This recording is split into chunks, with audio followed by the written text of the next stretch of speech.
All right, Dr. Tony Williams, pastor of Maranatha, and Pastor Horatio Jones, pastor of Family Bible Church. Let's welcome them.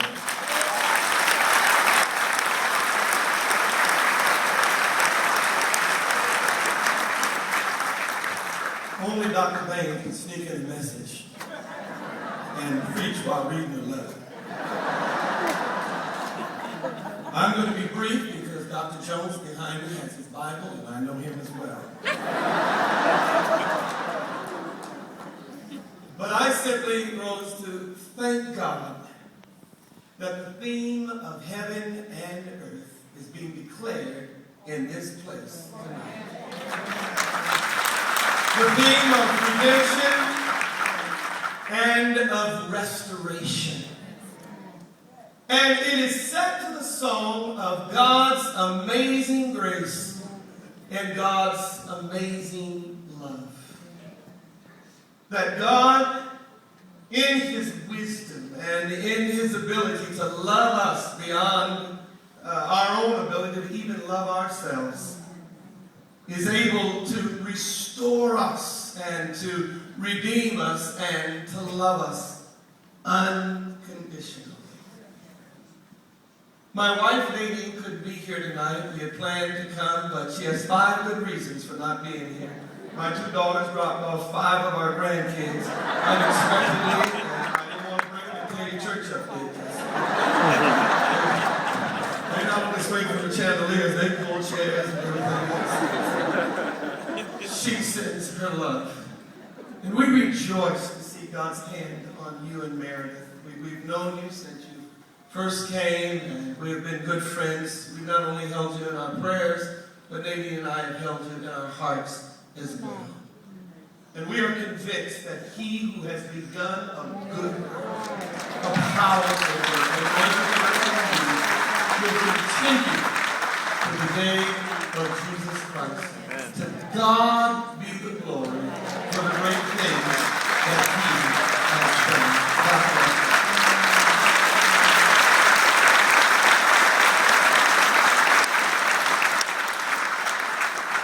I'm going to ask my wife to come and stand with me.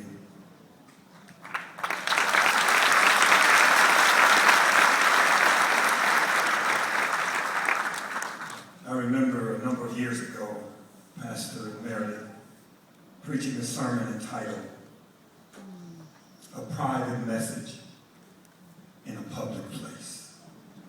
And Jesus was ministering on the mountainside, and He was speaking to the masses, but He was really ministering to His disciples.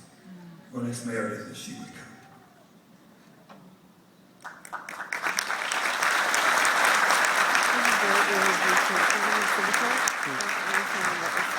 Ever since Pastor Paul asked me to come and share, I've really been in prayers to what God would have for us to say. I know your heart breaks and aches for the Abundant Life Church as well. The long years and labor that you poured into that ministry. And many are here today.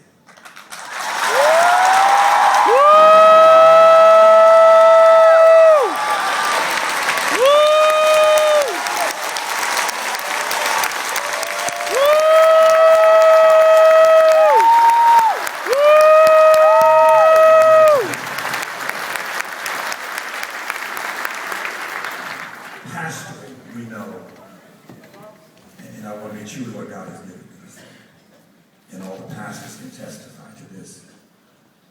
Our people primarily and initially love us for what we give to them. For what we give to them. And since everything became public, they have longed to hear your voices again. I'm assuming that tonight is the first night that your voices were heard. But now let me speak in a private place. We are here because rather than speak to the masses, you focused on your marriage. That's why we're here today. You prioritize your relationship because there will come a time when the lights are off The people are gone. Yeah. The gifting is no longer there. But as you said a moment ago, till death do us part. And you serve as an example to us. Sometimes we fall, but thank God we get back up again.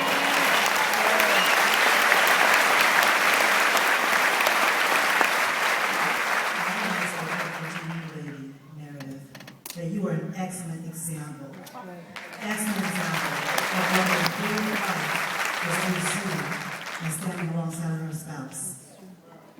This is the first time ever that I've actually seen this take place, and I am just in awe at the power and the strength that you have because it's been given to you by God. And I want us to also understand that ladies, women of God, we are our sister's keeper. Yes. Yes. We are our sister's keeper. We will keep her as far as our mouths off of her and protecting her, but our mouths are to be spoken to God and worship and to honor Him and building her up, not tearing her down. We are our sister's keeper and consecrating ourselves before God on a consistent basis. So we will know how to stand in the gap and intercede on her behalf. Yes. We love you and we honor you. And I just want to just say that from the bottom of my heart.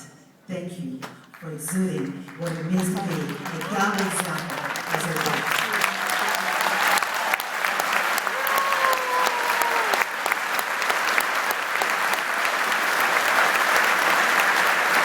This may sound strange, but the Lord told me, I believe, I've been wrong.